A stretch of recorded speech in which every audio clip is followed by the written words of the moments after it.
예, 오늘 하나님께서 우리에게 주시는 말씀은 창세기 35장 19절부터 29절까지입니다. 구약성경 55쪽 창세기 35장 19절부터 29절까지 저와 여러분이 한 절씩 19절부터 29절까지 교독하겠습니다.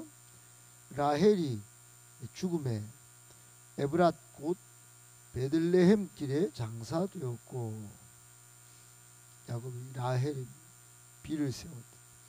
지금까지 라헬의 묘비라 했거든.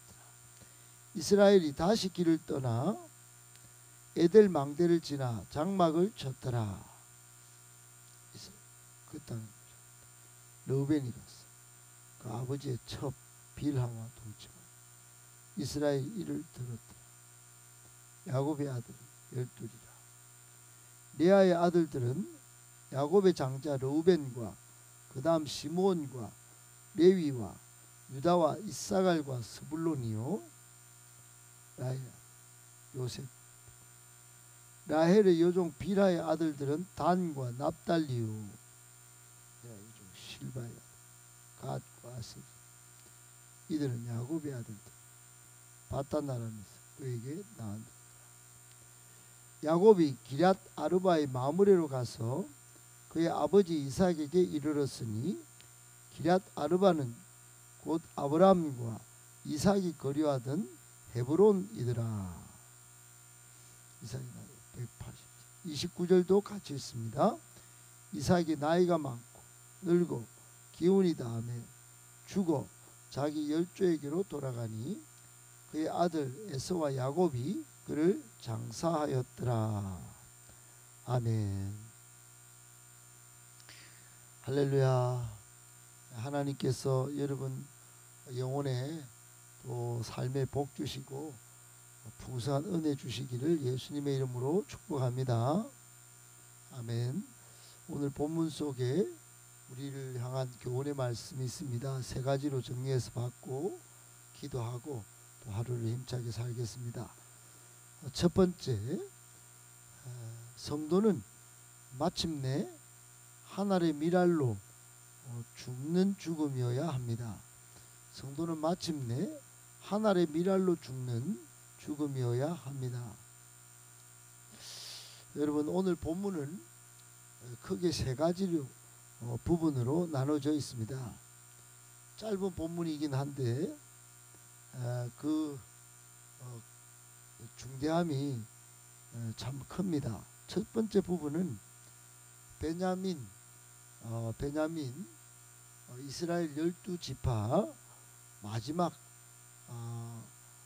베냐민이 탄생하고 동시에 야곱이 가장 사랑한 여인 라헬이 죽는 그런 내용이 한 본문이고, 그 다음에 르우벤, 야곱의 아들 중에 장자죠. 장자. 이 장자 르우벤이 서모 빌하와 동침한 사건, 통관한 사건이 두 번째를 차지합니다. 지금은 르우벤이 이스라엘의 이름을 이제 야곱이 이스라엘로 본문 속에 계속 등장하는데, 이제 본격적으로 그 이스라엘로 등장하는 이스라엘의 장자로 이름이 있지만, 나중에 저 뒤에 가면은 야곱이 죽을 때 축복을 할 때 르우벤은 이제 축복을 받지 못하는 그런 사건이 오늘 본문의 이 서모 빌하와 동침한 이 사건 때문에 벌어진 일이 됩니다. 중요한 한 요소가 되죠. 역대상 1장에도 족보에서 르우벤은 빠져버립니다. 그리고 세 번째, 라헬이 죽을 때 낳은 이 베냐민으로 비로소 하나님의 택한 백성 이스라엘의 12지파가 형성이 되는, 그리고 오늘 12지파의 근간이 되는 아들들 이름이 본문을 이제 소개되고 있습니다. 이렇게 본문에 크게 세 부분의 첫 번째, 그중 첫 번째가 이제 라헬이 죽는 사건인데, 라헬이 죽고 그 베냐민이 탄생하는 내용입니다. 그런데 여기가 의미가 있습니다. 그것은 여러분, 일찍이 라헬은 그 언니 레아가 먼저 야곱의 신방에 들어가면서 외삼촌이 속이면서 레아를 넣어버렸죠.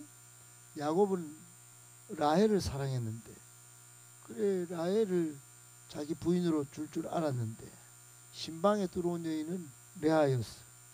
레아는 아이를 잘 낳았습니다.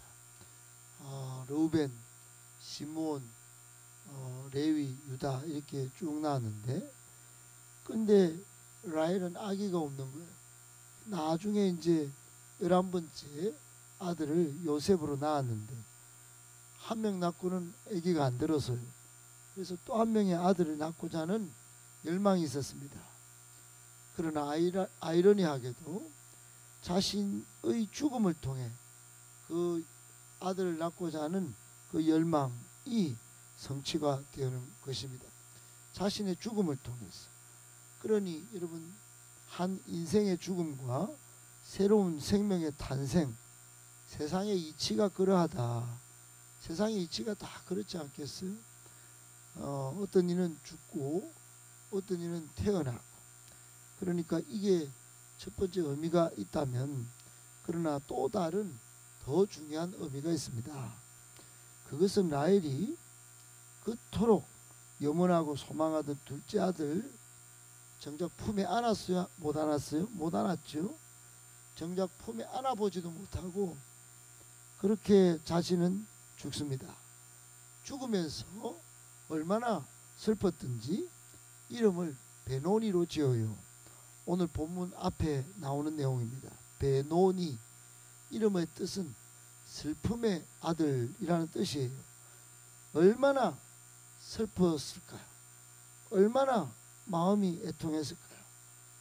품에 안아보고 싶었던 그 요셉의 그 둘째 요셉 다음에 태어난 아들 한번 안아보고 싶고, 정작 안아보고 싶어서 이제 낳긴 낳았는데 본인이 죽는 겁니다. 그러니 아이고 슬프다. 그래서 베노니로 지었겠죠. 그런데 야곱은 남편 야곱은 이름을 베노니로 안 짓고 이름을 개명합니다. 베냐민으로 즉시 개명을 해요. 베냐민의 이름의 뜻은 기쁨의 아들입니다. 슬픔의 아들이 기쁨의 아들로 변한 것입니다. 슬픔의 아들, 아내가 지었던 이 베노니를 이제 야곱은 베냐민을 기쁨의 아들로 바꾸면서 뭔가 의미를 달았겠죠. 그건 의미는 뭐냐 하면은 이 베냐민을 통해서 12번째 완전한 이스라엘 공동체의 근간을 마련하게 되었다. 여러분, 야곱은 그 귀한 이스라엘 공동체의 근간을 마련하게 된 이 베냐민의 탄생을 비록 사랑하는 여인 라헬이 정말로 오매불만 기다렸다가 정작 품에 안아보지도 못하면서 슬픈 아들이었지만 기쁜 아들인 것을 깨닫고 이름을 베냐민으로 지은 것입니다. 결국 이 베냐민, 라헬 엄마의 죽음으로 자기가 태어나서 마지막 퍼즐을 완성하고 하나님의 구원 계획을 이룰 그런 베냐민으로 탄생합니다. 그러니까 라헬의 죽음은 하나님의 구원 계획을 이룰 미랄과 같은 죽음이었죠. 여러분, 자신이 죽어서 12번째 아들로 통하여 하나님의 구원 역사를 이룰 그런 이스라엘 공동체의 근간을 마련했으니 얼마나 귀한 미랄 같은 죽음입니까? 오늘 이 라헬의 죽음과 베냐민의 탄생이 우리에게 주는 교훈은 다 죽는다는 겁니다. 그러나 성도는 하나님의 미랄로 죽는 죽음, 즉 영적 계보를 낳고 생명의 계보를 낳고 죽어야 참 가치가 있는, 의미가 있고 보람이 있는 죽음이 되는 것입니다. 심지어 베냐민을 낳고 죽은 이 라헬의 죽음 때문에 이스라엘 공동체 가운데 참으로 하나님의 호묘한 신묘한 앞으로 일들 구원 역사가 그 파노라마처럼 펼쳐집니다. 얼마나 숭고한 죽음이었는지 몰라요. 그 라헬이 죽은 그 죽음 때문에 장사된 곳도 베들레헴 길이에요. 여러분, 베들레헴이 뭡니까? 나중에 예수님이 태어난 곳이 베들레헴이에요. 하나님께서 이 오묘한 장소와 죽음 하나하나에 의미를 담고 구원 역사를 파노라마처럼 펼쳐오게 되십니다. 여러분, 성도는 마침내 하나의 미랄로 죽어야지 대충 그냥 죽어버리면 안 됩니다. 뭔가 생명의 계보를 낳고 영적인 계보를 낳는 그런 계보로 계보를 낳고 죽는 죽음이 되어야 하니, 여러분 사는 동안에, 호흡 있는 동안에 정말 내 생명 같은 믿음의 아들, 영적인 아들, 딸을 잘 만들어 놓고 죽는 우리 모든 새벽 성도님들 다 되시기를 예수님의 이름으로 축복합니다. 아멘. 두 번째, 이 땅은 우리의 머무를 곳이 아닙니다. 그러므로 다시 천국 본향을 향한 순례의 길을 잘 떠나야 합니다. 이 땅은 우리의 머무를 곳이 아닙니다. 그러므로 다시 천국 본향을 향한 순례의 길을 잘 떠나야 합니다. 여러분, 오늘 19절에 야곱이 어떻게 하죠? 그만 너무 사랑하는 아내 라헬이 죽었어요. 베들레헴 길에 장사합니다. 얼마나 또 야곱은 슬펐을까요?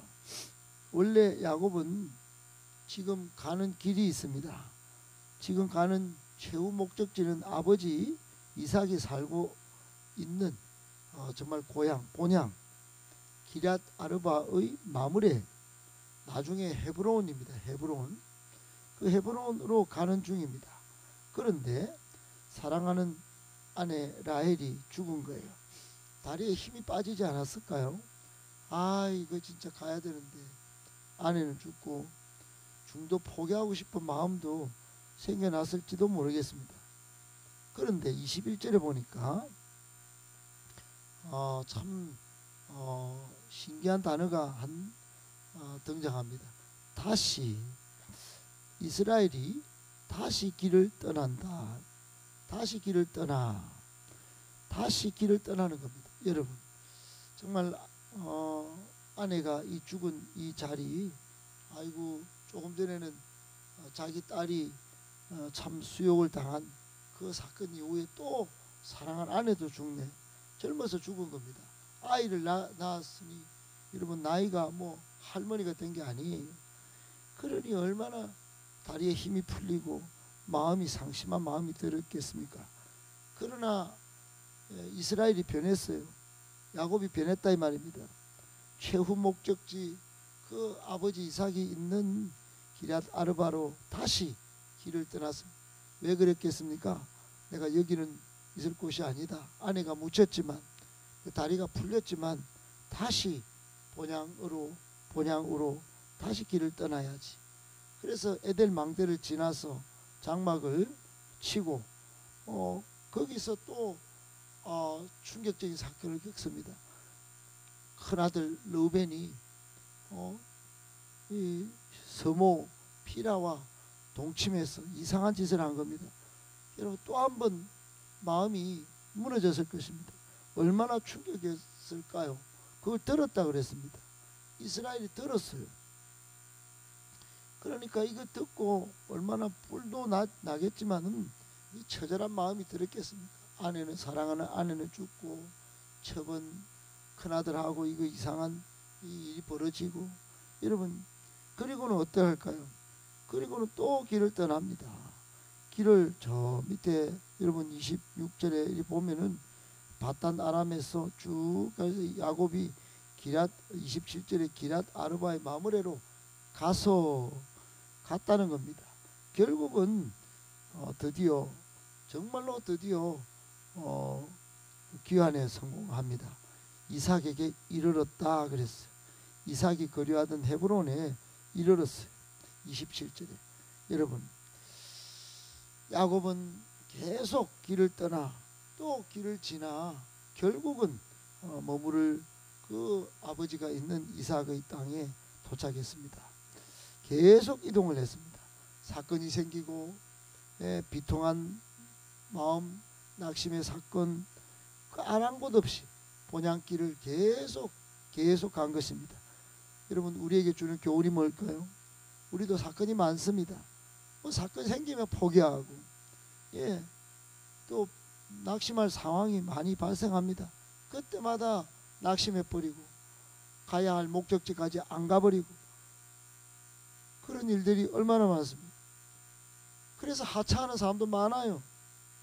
건강한 교회를 이루고 건강한 성도의 큰 목표 본질을 찾는 그 길을 계속 제시해도 안 간다는 겁니다. 아이고, 저는 못 갑니다, 목사님. 저는 사건이 생겼어요. 저는 이런 그냥 마음이 아니에요. 여러분, 그러나 다시 길을 떠나야 합니다. 우리의 머무를 곳이 아닌 곳, 그곳에서 머무르면 안 되는 것이, 최종적으로는 천국 본향을 향한 순례길을 잘 떠나야 하고, 두 번째는 우리의 정말 눈앞에 건강한 교회를 이루어 온 민족에 나아가 복음 전하는 길 계속 잘 떠나야 하는 것입니다. 꼭 그렇게 하셔서 하나님의 기쁨이 되는, 그리고 최종 목적지에 도달하여 정말 상받고 인정받는, 칭찬받는 그런 목적 있는 인생을 사시는 저와 여러분 다 되시기를 예수님의 이름으로 축복합니다. 아멘. 마지막 세 번째, 하나님의 구속 역사는 사명자를 통해 잘 개성되고 성취됩니다. 하나님의 구속 역사는 사명자를 통해 잘 개성되고 성취됩니다. 여러분, 사명자, 세상에서 사명자는 나라를 구하고 또 사람을 살리는 그런 사람을 사명자라고 합니다. 우리는, 성도는 사명자라고 말할 때 하나님의 구속 역사를 잘 개성하고 성취하는 사람이 진정한 사명자입니다. 여러분, 오늘 23절 이하에 야곱이 이제 이스라엘로 이름 바꾼 다음에 12 아들로 12지파를 구성한 그런 내용이 나옵니다. 하란에서 11명 낳고 고향으로 가는 중에 라헬이 한 명을 더 낳고 이제 베냐민을 통해서 12명이 이제 구성이 됐습니다. 그리고 마지막에 28절에 보면 이삭의 나이가 180세 나이가 다 차서 이제 죽습니다. 열조에게로 돌아갔죠. 여러분, 이 사이에 12아들 이름이 나오는 것은 왜입니까? 하나님의 구속사, 이게 이삭에서부터 시작해서 이제 온전한 세대 개성을 이루었다. 이삭으로부터 믿음이 아브라함, 이삭, 이제 야곱으로 이어지고 야곱에서 12지파 공동체로 잘 이어졌다. 마침내 유다를 통하여 메시아 계보가 형성됐다. 여러분, 이삭 한 시대는 저물었지만, 이삭으로 끝났지만 12아들들로 뉴 제너레이션, 새로운 시대가 열리게 된 것입니다. 야곱의 아들은 불과 12명이었지만 그러나 430년 후에 가나안 땅의 주인이 되는 엄청난 수로 불어납니다. 여러분, 우리에게 주는 교훈이 뭘까요? 오늘날 우리도 너무 미미합니다. 하나님의 구원 역사를 이루기에는 너무나 미미해요. 그러나 사명자를 통해서 하나님의 구속 역사가 잘 개성되고 성취될 것이다 하는 교훈을 받습니다. 아브라함, 이삭, 야곱으로 이어지는 사명자를 통해서 12지파를 이루고 하나님의 구속 역사가 계속 개성되고 성취되는 이 본문의 사건이 오늘날 하나님이 우리 약한 자를 통하여 일하셔서 구원 역사를 잘 개성시키고 성취될 것이라는 교훈을 받습니다. 여러분, 그러므로 끊임없이 사명자로 세워지는 그런 저와 여러분 되기를 힘써 참 하나님 앞에 구하시고 끝까지 믿음을 다하여 영혼을 살리고 일꾼을 세우고 몸된 교회를 든든히 세우고 열방의 하나님 나라를 잘 전하는 사명자로 살아가시기를 예수님의 이름으로 축복합니다. 축복합니다.